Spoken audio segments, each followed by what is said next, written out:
सत्य ही शिव है, शिव ही सुंदर है। शिव છે એ જ સુંદર છે અને સત્ય છે ને એ જ શિવ છે। અને એટલા માટે શિવ પુરાણની જે કથા જે વ્યક્તિ સાંભળે છે ને બહુ ભાગ્યશાળી વ્યક્તિ છે।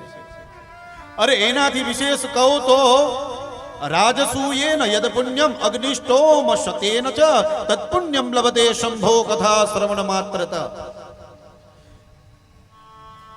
108 જોજો ધ્યાન દઈને સાંભળજો। 108 રાજસુ યજ્ઞ તમે કરો અને એનું જેટલું પુણ્ય છે ને એ પુણ્ય ખાલી તમે 9 દિવસની આ શિવ પુરાણની કથા સાંભળો ને એ પુણ્ય તમને મળી જાય છે। એવો આ દિવ્ય ગ્રંથ છે શિવ મહાપુરાણનો।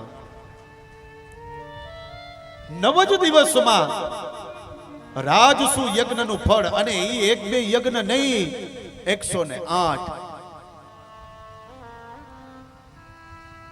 એનું આટલું ફળ જ છે। ये शृण्वन्ति मुनेशेवं पुराणं शास्त्रमुत्तमं ते मनुष्यान् मंतव्या रुद्रा एव न संशयः। અને જે શિવ કથા સાંભળે જ નહીં રુદ્રમય બની જાય છે, શિવમય બની જાય છે સાહેબ।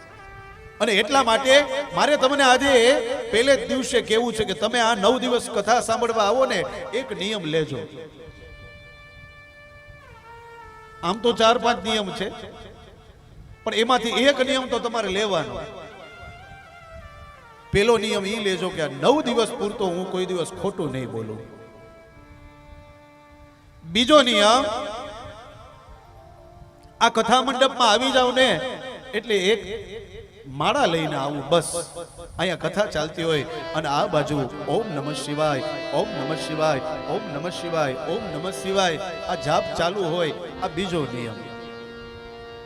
ત્રીજો નિયમ એ કે હું આ શિવ મંડપમાં, આ શિવ કથા મંડપમાં જ્યારે આવું શિવ મહાપુરાણમાં, ત્યારે મારા કપાળમાં કાં તો ભસ્મનું ત્રિપુંડ હોવું જોઈએ અને કાં તો ચંદનનું ત્રિપુંડ હોવું જોઈએ, અને કાંઈ ન હોય તો ખાલી ચંદનનું તિલક તો હોવું જ જોઈએ।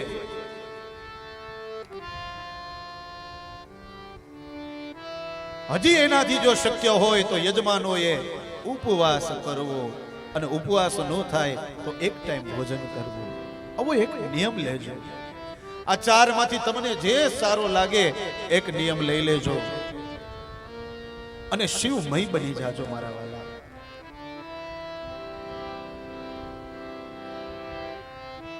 મને બહુ ગમ્યું। અમે એમાં હમણાં પોથી યાત્રામાં ગયા અને એમાં બીજા જે મુખ્ય યજમાન હતા એમના ઘરે ગયા તો એને રુદ્રાક્ષની માળા પહેરાઈ।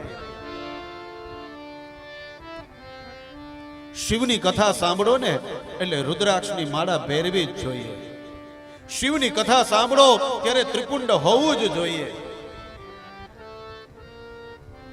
શિવની કથા જ્યારે સાંભળો ત્યારે કથા પ્રારંભ થાય એની પહેલા અહીંયા શિવજી બિરાજમાન છે શિવ પુરાણ રૂપે, ત્યાં આવી અને એની પૂજા થવી જ જોઈએ। એક બિલીપત્ર તો તમારા હાથે અર્પણ થવું જ જોઈએ। પછી પ્રદક્ષિણા કરો કે ન કરો એ બીજા નંબરની વાત છે, પણ શિવમય બનવા માટે આટલું તો કરવું જ જોઈએ। અહીંયા આવીને એક બિલીપત્ર ન હોય તો એક પુષ્પ એ ભગવાન શિવને અર્પણ કરો, શિવમય બની જાઓ।